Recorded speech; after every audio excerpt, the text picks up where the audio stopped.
Hamid Belhaj est un marathonien accompli, mais pas seulement. Il est également le détenteur d'un record qui l'a conduit à devenir ambassadeur de la marque Jeep. Il nous explique comment tout cela est arrivé. C'était un défi pour faire la promotion de mon département, la Charente-Maritime.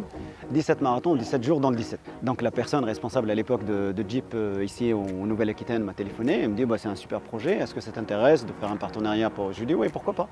Et donc c'est parti comme ça. C'est parti comme ça, mais c'est surtout le fait de se rapprocher de la marque Jeep qui a permis à Hamid de la voir autrement. Mais moi, la marque Jeep, c'est un rêve de petit garçon, hein. Moi, je ne voyais pas une Jeep hybride, je ne voyais pas une Jeep électrique, je ne voyais pas Jeep vraiment dans un défi RSE. On ne voit pas, d'ailleurs, même les gens aujourd'hui ne le voient pas. C'est depuis ce partenariat-là, je vois Jeep complètement différente.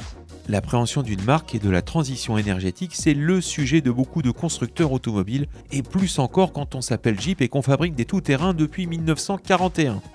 Jeep, c'est une voiture qui respecte aussi l'environnement, avec les voitures électriques complètement avec la vingeur. Celle-ci, celle la mienne de mon partenaire, elle est hybride, elle est électrique et thermique. Électrique, hybride, la Jeep d'aujourd'hui n'est plus celle d'hier et Hamid, qui souligne conduire la majeure partie du temps en tout électrique, n'hésite pas à comparer sa voiture à son activité. Elle ressemble à un corps humain. Elle est sur le thermique, elle est sur l'électrique. Et le corps humain, il fonctionne de la même façon. C'est-à-dire quand je commence le sport, je suis sur le glycogène, qui est l'électrique du corps, et après je bascule sur le thermique, qui est la graisse. Donc même au niveau consommation énergétique, ma Jeep ressemble à mon corps.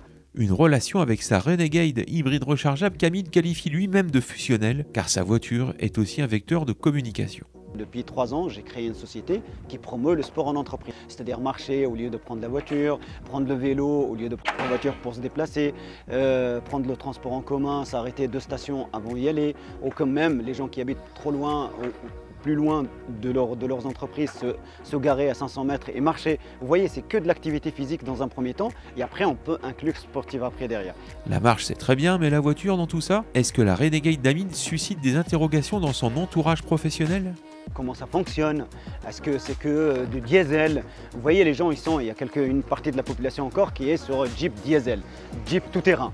Le chemin de l'électrification sera peut-être encore long pour certains, mais c'est précisément en utilisant sa voiture quotidiennement qu'Hamid espère inciter les participants à son programme de coaching à voir la mobilité autrement. Moi, de toute façon, j'utilise la voiture tous les jours. Donc pour me déplacer, pour tous mes déplacements, que ce soit pour mes entraînements personnels ou que ce soit pour mes coachings en entreprise. Là, par exemple, tout à l'heure, je vais coacher tout un petit groupe du MEDEF 17 et je suis en voiture. La voiture, elle est garée juste au départ et les gens, ils viennent, je suis devant ma voiture. Donc on a vraiment une communication et une occupation de terrain maximale avec la voiture. Un moment privilégié pour Hamid et ses élèves, à qui il pourra souffler les 3 mots qui représentent pour lui la marque Jeep. Liberté, performance, esthétique.